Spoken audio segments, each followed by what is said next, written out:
Okay, so one of the things and one of the ways that we can start to blend animations or mix animations is just do it within Sequencer. This is the video editing, the cinematic editor within Unreal. So we can see we've got these scene files here. Now what I might do, and what I might want to do, is create a sequence for myself. Now they're going to have nothing in it, and then I'm going to add things to it. So let's take a right click here, look up to animation, and then, oh actually no, cinematics, it's in, and I'm going to choose level sequence. So I'm going to choose, I'll give it a name, new level sequence, and open it up, and now we get this window, new level sequence, like so. Yeah. Now we've got nothing really in our scene at the moment, so what I'm going to do is content browser, content, I'm going to go to Mixamo, and I'm going to put in our T-pose character, yeah, which is animation sequence, so skeletal mesh T-pose. Okay, so that's fine. So back in Sequencer, now I'm going to add that actor to Sequencer, and it's called T-pose, so there we go, so we got him there. Okay, now nothing's happening with him at the moment, so this is where we can add an animation onto him, and we'll add running. Okay, now if you can see, this is like a traditional animation or sort of video editing application where we can put the things here, running, and then I'm going to bring in another animation, and this will be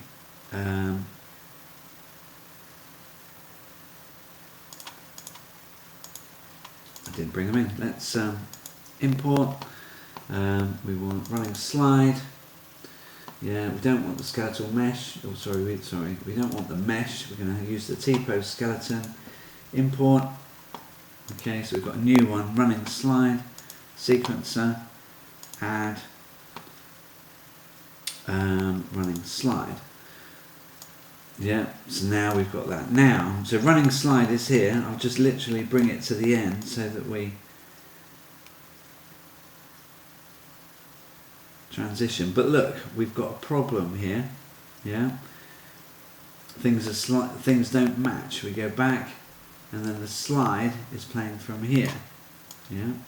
Now this is where we use motion matching. Okay, so this is where we can try and continue. We select a particular bone and say, okay, you know, match this position and play this animation from this bone's position. So the way to do that is we right click on it, and then here we've got match this bone within the previous clip, and we're going to choose hips, and then let's see what happens. Okay, so it's matching, but it's playing in the wrong direction, which is not great. Match your rotation, so I'll take that off and then put that over. Now look, we've got a bit of a jump there. It's better than it was, but it's not blending, so I'm going to just overlap them slightly. Yeah, and then now if we look,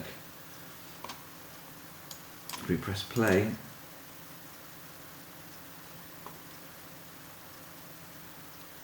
I'll make it loop. Bring the end of this animation down, click on play. Yeah, we can see we've sort of got a seamless animation now, because this is a problem with the Mixamo characters. They don't have an appropriate root bone, and they're not sort of set up for working with Unreal natively. So there are some adjustments that we need to make. There is a way that we can do it, but the question is, do we need it for what we're trying to do within this little sequence we're making? And the answer is no, we don't need to get it absolutely perfect. There are ways to do it, and we can show you how to do that, but at the moment that would be absolutely ample. So the question here is, once we've got this little animation, you know, how do we turn that into a sort of animated sequence? We would add other people in and do other things just by clicking on add and putting more people in and make it more complex. But ultimately what we need to do is add what's known as a camera cut track. Camera cut track allows us to sort of edit video, and then from here we can add a camera into the scene. So from place actors, we're going to do, let's look, camera. I want a cine camera. I'll drag it in. I can see I'm looking through my camera lens.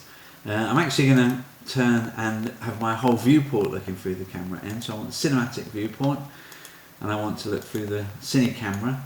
Now, if we look, here we go. I'm actually looking through the lens now.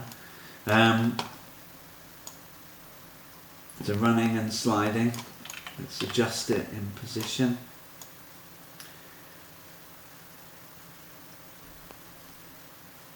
Okay, that's cool.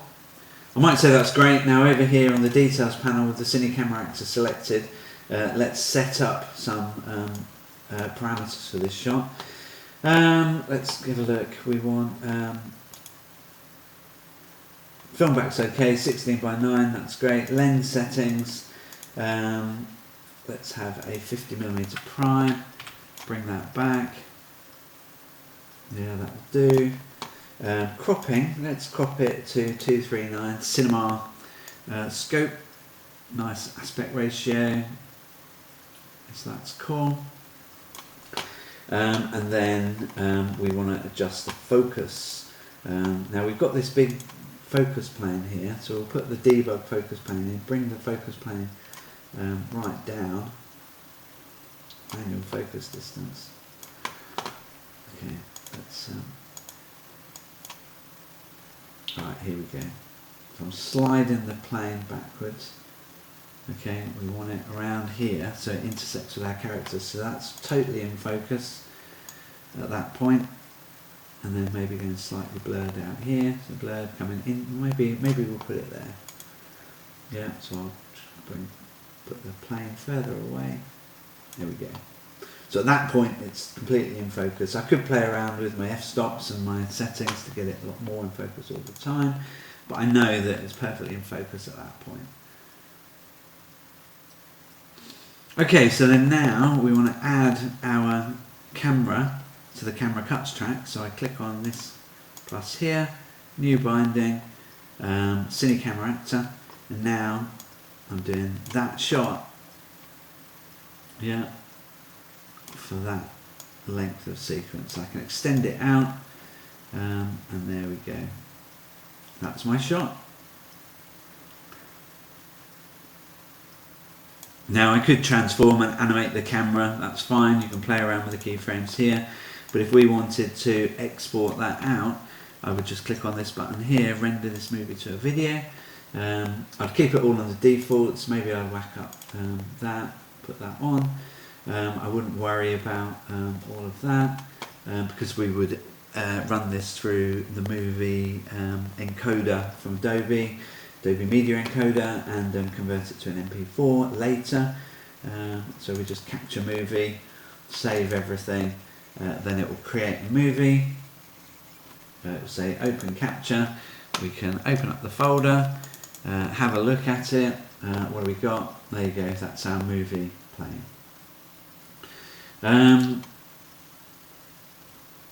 Okay, job done.